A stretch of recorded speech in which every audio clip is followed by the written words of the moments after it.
I still play her voicemail every night before I sleep. You have one unheard message. Chase, this is Serena. What time are you going to study for the AP Calc exam? Hit me up. End of message. To delete this message, press 7. Her voice is sweet, and when she says I convince myself that it's because she's nervous, as if Serena would be nervous to talk to a nerd like me. She was perfect, a model student, beautiful inside and out, but she always dressed modestly and was kind to everyone. That's why I crushed on her so hard. Of course she had a boyfriend, Derek, starting varsity lacrosse player, and definitely not someone who had a seat in our AP calculus class. He wasn't an idiot by any stretch, and I'd heard he had gotten into the University of Connecticut's psych program. Not bad. But Serena would have been at MIT or Yale with me had I not dropped out of school after what happened, had Serena not been found dead. Serena went missing on December 6th, 2016. For 18 days, police poured over our quiet New England town, knocking on doors and organizing citizen searches. I participated too, of course. Those 18 days were sleepless and unable to concentrate on exams or eat. I'd spend my time after school and during winter breaks searching for her. Sometimes with others, but often alone. Each day, I played her voicemail on the bus home from school and convinced myself that she was nervous to talk to me. I'd be sure of it. Secretly, she loved me, and that if I found her, if I was the one to rescue her, she would realize she loved me all along, and we would be together. I was going to find her, and she would be mine forever. Unfortunately, I did find her. It was Christmas Eve. The ground was covered in an inch of snow that had fallen a few days before. I was searching in an abandoned quarry at sunset when I discovered a trail of smashed glass. High school kids often come to places like this to drink beer, so it wasn't unusual, but I followed the trail anyway to the mouth of the mining cave. There was no reason to go inside, and I didn't have a flashlight, so I turned around. That's when my phone vibrated. Serena glowed on my screen. For the briefest second before the call showed as unanswered, my blood froze and my heart pounded. I immediately called her back. The phone rang 3 times before someone answered. Heavy breathing from coarse, broken lungs came through the speaker, gasping, as if it hurt to breathe, each breath like cloth tearing through a thorn bush. Chase. Serena's sweet but broken voice. Serena, where are you? I'm inside. I need you. Help me. The call ended. I stared into the cave. It was black inside, and all I had for a flashlight was my phone. Was Serena in there? She sounded like she was hurt. I have to go in there and save her. We were meant to be together, but whoever took her could be dangerous. No, I will save her, and she will realize she loves me, and she will be mine. But my legs wouldn't move. I was frozen as the snow on the ground. I stared into the darkness of the cave as a breeze blew out and chilled every bone in my body. And then I heard footsteps approaching from inside the cave, getting closer, getting faster, closer, faster, closer, faster. I turned around and ran, sprinted all the way home. I dashed up to my room, locked the door, and hid in the closet. Then I called the police and told them everything. A few hours later, the police were at my doorstep. They questioned me about what happened, and I gave them a detailed account as I could. They then told me what they found. The police found Serena in the cave, her body lifeless, and though the cause of death was uncertain at the time, the police believed it to be a murder, as several of her ribs were broken, and one had even punctured her lung.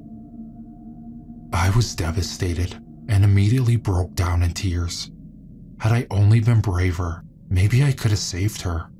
Had I been an athlete like her boyfriend Derek, had I been strong and confident, maybe I could have overpowered the killer and she would still be alive. Instead, I'd run home and hide in my closet, and as a result, Serena had died a horrible, brutal death. But it wasn't true, none of it, because the officer told me Serena's body had decomposed to such an extent she'd been dead for over a week. "We have to confiscate your phone as evidence," the officer said as I sat there, confused and in tears. "The person who called you could be a suspect." But I couldn't let them have my phone. Her voicemail was on my phone.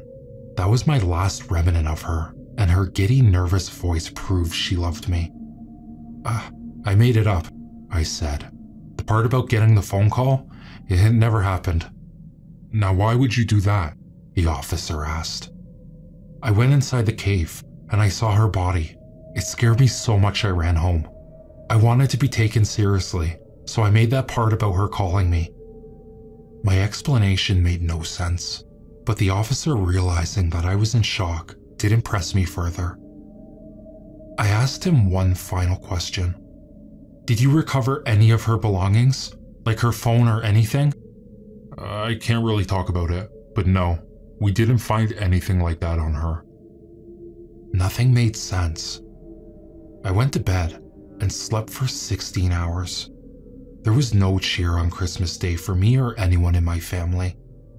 I sat alone in my room, thinking about it all. I played her voicemail and cried every time. I wanted to call her number, but pressing send was like standing before the mouth of that cave, frozen, my blood chilled to ice. Who was going to pick up? Who had I talked to yesterday? We were meant to be together. I'm not an athlete, nor am I popular, but I'm intelligent, like her. We could have gone to MIT together. We could have gotten married and had kids, a boy and a girl. I could make our family breakfast every morning. We could be happy. She secretly loved me, so I pressed send. The phone rang 3 times. "Chase, you ran away." Her voice, the sweetest it had ever sounded. I broke down in tears. "I'm sorry, Serena. Please forgive me." "I forgive you, Chase. You know I've always loved you." "I love you too. We can be together, Chase, forever. Come back to the cave at sunset, and this time, don't run away." The call ended. When I tried to call her back, I got the message that her phone had been switched off or was out of a service area. So at sunset, I returned to the cave. There was police tape and a barricade around the mouth now. The snow on the ground was melting into a slippery slush. My phone vibrated for only a second. It was another missed call from Serena. I called her back. "Chase, my love. I'm here. Good. We'll be together soon. Now just face the cave and close your eyes." "What? Why?" "You'll hear him come for you. Let him take you, Chase." "Who?" "He'll bring you to me, and we'll be together forever." "This doesn't make any sense." "Be brave, my love." Her voice distorted, deep and out of tune. "Now close your eyes, and don't open them. Not until you're with me." Suddenly, she hung up. I stared at the mouth of the cave. Was there any point in living if I couldn't be with her? If I couldn't make her breakfast every morning and raise our boy and girl together? After all, we had been waiting all this time to admit our feelings, to finally love each other as we were meant to be. I closed my eyes, footsteps approaching from inside the cave, getting closer, getting faster, closer, faster, closer, faster. I opened my eyes.